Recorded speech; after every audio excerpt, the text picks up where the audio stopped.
Julie, we're down to the last 6 weeks of Brexit negotiations. We're definitely into the witching hour, as they call it. And last night we had huge news, if we're to believe it, that Boris Johnson and the British government are serious about Brexit.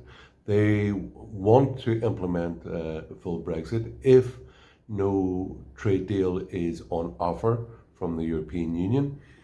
So Boris Johnson made that clear last night. And secondary news is that they mean to implement an internal markets bill in the House of Commons on Wednesday, which would more or less void the withdrawal agreement on the Northern Ireland Protocol in regards state aid. Now, given his past history, I find it very hard to believe Boris Johnson and take what he says seriously. We've been caught before. However, I think there has been, because of the success of UKIP and then the Brexit Party over the last number of years, it has pressured the Tory government to take a harder line on Brexit, which is good, and that we return to the old maxim that was there under May, that nothing is agreed until everything is agreed. So, the British were expecting a free trade deal, and in its absence, I think they will ensure the internal market of the European Union.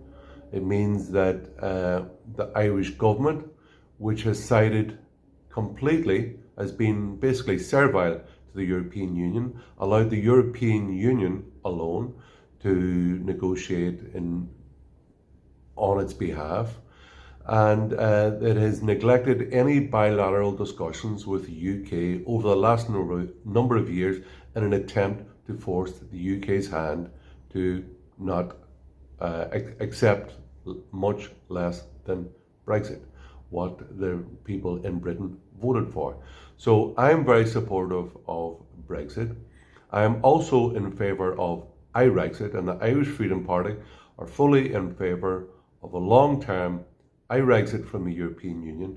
We had an Irexit before when we left the British Empire, but I'm in favour of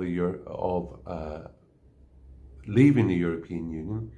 Irexit is the only circumstances which can lead to a sovereign Ireland and a reunified Ireland.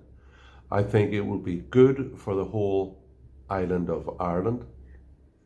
It will allow us to build better relations with Northern Protestants who, in the most part, are more socially conservative, Eurosceptic, and they believe in national sovereignty. Now, Brexit will leave the north of Ireland outside the European Union, and if we want, in those circumstances, if we want a united Ireland, and especially if we want a sovereign Ireland, we can no longer be a member of the European Union. We must take back control of our sovereign rights to be in charge of our own destiny, make our own laws, decide our own budgets, and not have laws imposed upon us by people in Brussels who we didn't elect and we can't get rid of.